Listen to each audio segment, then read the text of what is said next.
everybody, and welcome to Taking Control, the ADHD podcast on rashpixel.fm. I'm Pete Wright, and right over there is the well-organized Nikki Kinzer. That's funny. Hello. Why is that funny? I'm so well-organized. You're so well-organized. We are talking about organizing today, which is very exciting because it's a back to our roots kind of an episode. I'm very excited to dig into this. Well, not just this episode. There's going to be some more. A whole slew, a veritable bouquet of organizing and ADHD. Before we dig into that, head over to TakeControlADHD.com and get to know the show a little bit better. You can listen right there on the website, subscribe to the mailing list. That's the best way to do it. Drop your email address and just click on the little button right there on the homepage and get an email with the latest episode each week. It's fantastic. You can, of course, connect with us on Twitter or Facebook at Take Control ADHD and call us at 503-664-4ADD to get your voice on the show. We would love to hear from you. All right. So it's spring. It's organizing time. You should open the windows. You should turn on some loud music, right? That's the rule. Here's my question for you, Nikki, before you dig in. Yeah. We used to be an organizing show, right? We've pivoted, became much more of an ADHD show. But I'm asking you straight up, how do you feel like your approach to organizing has changed? Your philosophy has changed in the, last year or so, of your work, more specifically with ADHD? I actually don't think it has changed, to be honest with you, because even prior to being an ADHD coach, when I was working as a professional organizer, most of my clients had ADHD, and I knew that. So I always set up the systems with that in mind. And so it was such an easy transition for me because I've always organized this way. Yeah. I've never been one to have too many complicated systems or steps or anything like that, because it's not how I organize either. Sure. I mean, I have to break things down in order for me to approach them. So it's been interesting in the sense that I definitely have done more research just specifically on how ADHD affects organizing, like why it is hard for someone with ADHD to organize. So I definitely feel more informed with that than I did prior to just being an organizer without the ADHD background. Well, that is actually really nice, and it's funny that you would. Maybe that's why sort of instinctively organizing for ADHD came so naturally to you. You were already using the systems that I was already doing it for the ADHD brain. Well, let's dig in. And it's still, actually, I just want to say it's still such a part of coaching too, right? Because it is such a big issue for people. So it never went away in my work. I know we switched the podcast name, and the focus of our podcast definitely got broader. It wasn't just about organizing, but it's never gone away. I mean, I still talk about it all the time with people. It's still an issue. It's still an issue. An ongoing thing, yeah. Indeed. Well, where would you like to start? First, we have a call to action. Well, I do. I really, I need something from our listeners. So everybody that's listening, and if you're listening to this currently, right? So if you're listening to this 6 months from now, it's probably not going to help us, but it still might. I would still encourage you to call. I would love to do one of the shows this month and have it really be centered around our listeners' questions about organizing. Mm-hmm. So if you have a question about organizing, please call us at our phone number. And Pete, you got to do the phone number because I screw it up and then I call the wrong one. And then I call Skype and I get all frustrated. Yes, don't get frustrated. Yes. 503-664-4ADD. That's the number you want to call. And leave us a message and tell us what your question is. And I would love to hear from you. If you don't want to be on our show or leave a voicemail, you can always send me an email at Nikki, Nikki, at TakeControlADHD.com and put your question through the email waves. And one of the shows I would like to dedicate to just listeners' questions. If you forget all that, you can just head over to TakeControlADHD.com and use the contact form there. That's pretty easy too. That works too. Lots of ways to reach So many ways. Yes. And the other thing I want people to know that in the show notes for the next few weeks in the podcast and also in the blog, I have included a free download, and it's called Avoid These 5 Organizing Mistakes plus 5 organizing worksheets to help you get started. Say that 5 times. But definitely check that out at Take Control ADHD. It will be listed in every show so that you have easy access to that, but that's got some great information too. And I have one more thing to say. All right. What is it? This is an important thing. Yes. Coming very soon. I'm not going to give you an actual date because I have to be transparent. I'm just not ready for that yet. But it is coming soon. I am going to be launching a new online training program that is specifically geared to organizing with ADHD, and I'm very excited about it. So I will be talking about that in the next few weeks. And as soon as it's ready to launch and be ready for me to share to the public, we will definitely let you know that. Absolutely. What's really nice is the bulk of it is done. It's really exciting. We're really close. Yes. I mean, we're weeks away. I mean, like not even weeks, like couple weeks, 3 to 4 weeks. Very away. I mean, exciting. It's really, really close. Yeah. Otherwise, I wouldn't be mentioning it at all. So it's good. It's good. All right. So let's start. Let's dig in here. What is the big secret on how to organize with ADHD? It is. It's a secret. It is a secret. It's a secret that you already know. You just didn't know it was a secret. That's right. It's letting go of perfection. Yeah. That's so hard. That's like, it's like letting go of like 6-pack abs in your fitness regimen. Right.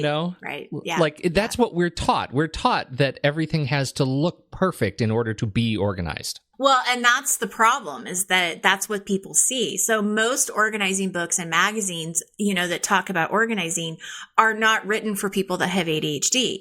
The systems are too complicated and, there are too many steps. But I think what's even worse than the system that they're trying to share is this expectation that in order to be organized, this is what your home has to look like. Yeah. And that's a hard expectation to live up to. And, the reality is we live and we work and we play in our homes. And if you don't live by yourself, you have other people who are living and working and playing in your home. So we just kick them out. Yeah. Don't let them play in your homes. These other people. Don't let them do it. And then you're going to be organized for life. It's great. Yeah. Hang up the mic. We're done. We're done. Just kick everyone out. Live by yourself. But we know that's not always the solution either. But homes just don't stay clean and they don't stay organized. So, but I still see my clients and people who talk to me about this. That's what they're comparing themselves to. That's what they see. And, that's what they think it means to be organized. And, I think the secret here is just letting that go and knowing that that's not real. And unfortunately, what happens too, Pete, is you probably have seen this. I don't know if it's you personally, but go ahead. I dare you. I've probably seen it. Not going to surprise you, but your self-esteem starts to suffer, right? When you start comparing yourself to something that's not possible, then we start to feel shame around that. Like, that's what I should be doing. That's what that means. And I'm not doing it. And I feel guilty about it. And we assume that everybody else is doing it. Why can't I? Should is such a poisonous word, right? It's so dangerous. Well, and then it gets into this limiting belief, because not only do you think you should be doing that, then you start to believe that you can't ever do it. Right. Like, you can't ever get organized. If I'm not doing it now, I must be incapable of doing it. I'm incapable. Right. Like, I have ADHD, I can't get organized. And the problem with that is that limiting belief right there will stop you, from succeeding in any organizing strategy. Yeah. Because we really have to believe, right, if we want change in our life or we want something different, that we can do it. And so I think that when when I'm talking with people, and you too, Pete, when you're talking to people about this, you make sure you tell them about this. I've been known to talk to people. Yeah.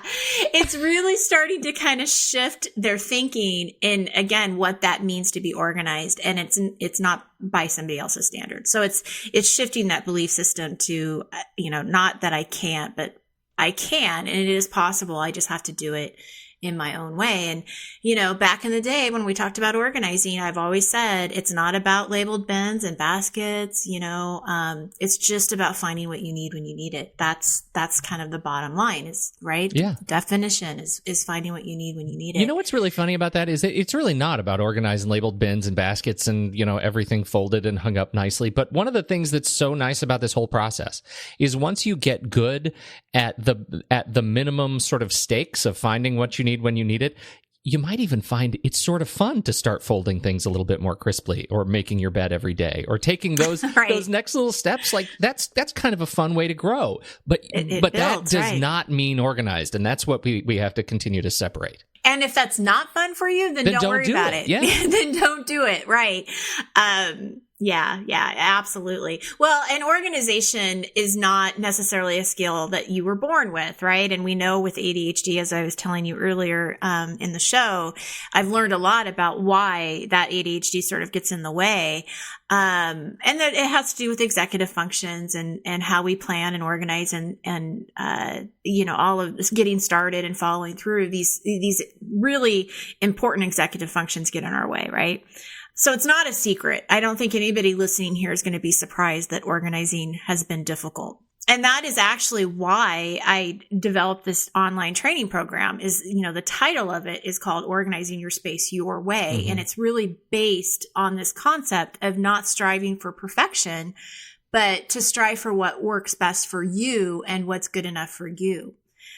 So then there's that little question, right? What does good enough look like? Yeah. And you kind of, you address that a little bit when you were talking about the folding piece. The good enough, what I mean is that it's letting go of the perfection idea. So it's letting go that when you look at those books and magazines, understanding they are staged, it is no such, this does not exist. There is no such thing as this. And I think also a big part of being at a point where it's good enough is just accepting that organization may not be your strongest strength. But by no means does this make you a bad person mm-hmm. or not worthy of happiness and joy, right? So it's taking that shame away. That yes, it's not my strongest strength, but I'm still a great person, right? I still do good things. And being okay with the piles and the stacks and not apologizing for it, I think is a big part of it. Especially if you can still find what you need when you need it. Right. It may just not be packaged as pretty as you would like, but if you can still find it, then you're doing pretty good. Well, that's the archetype of the seasoned journalist or the old professor, right? You go into their office and it's just stacked with piles. It's Andy Rooney. Remember Andy Rooney's office was a disaster, but he always knew what he needed right when he needed it, and that in its own way is organized. It is. So I want to leave you, or leave the listeners, and you, Pete, right? Well, I could always use the help.